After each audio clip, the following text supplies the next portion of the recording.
Okay, yeah, I'm still here, I'm still alive, I'm still on this channel, but I've been busy changing jobs lately, so this is the first time I've been able to sit down and actually do a video, so here we go. A Nightmare on Elm Street Part 2, Freddy's Revenge, was released in 1985, and it was directed by Jack Shoulder, starring Robert Englund, Mark Patton, and Kim Myers, and yeah, so I love the first movie, and I'm doing a review series of this entire franchise, so, uh, go ahead and get into this one.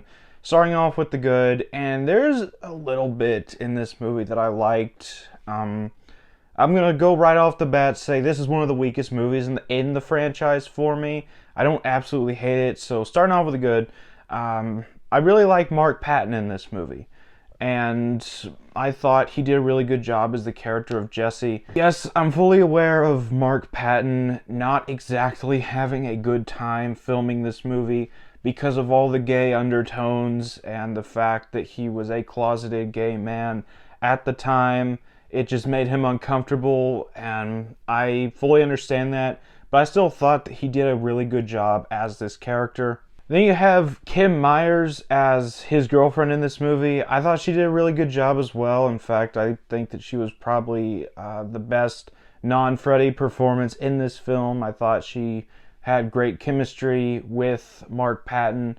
And obviously you have the man himself, Robert Englund, as Freddy Krueger.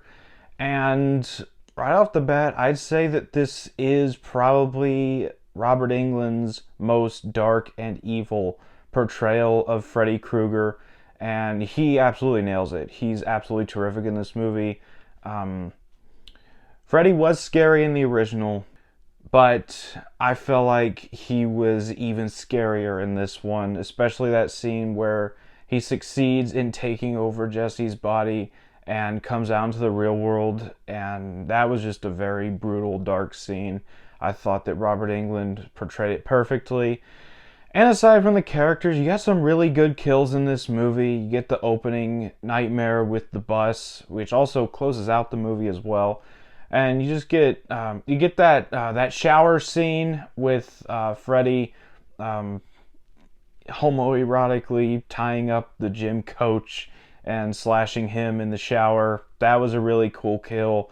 And every other kill in this movie, a lot of fun. I also really like the practical effects, just like in the first movie. The practical effects here really work. They hold up for me, in my opinion. And also, aside from all that, I really like soundtrack here, just like I like the soundtrack for the first one.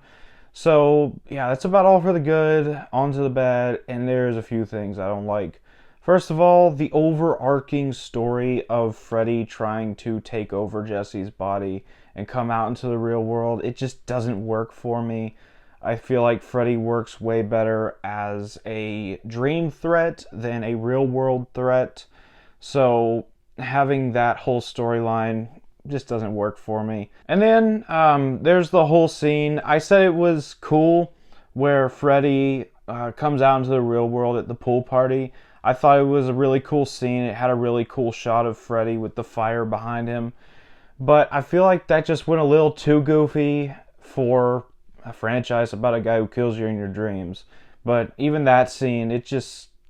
Yes, it was Freddy at his most dark so far in this franchise, but I don't know, it just didn't really work for me. And the way they defeated Freddy just also really did not work for me either. And then the ending...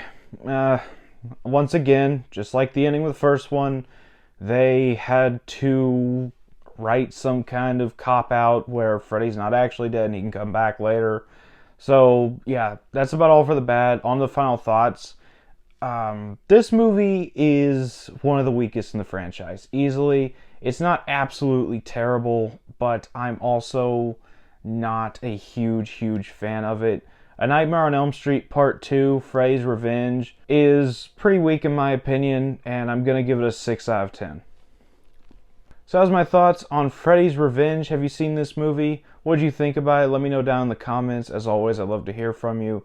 And as always, if you enjoyed this video, don't forget to like, comment, subscribe, and I'll see you all next time.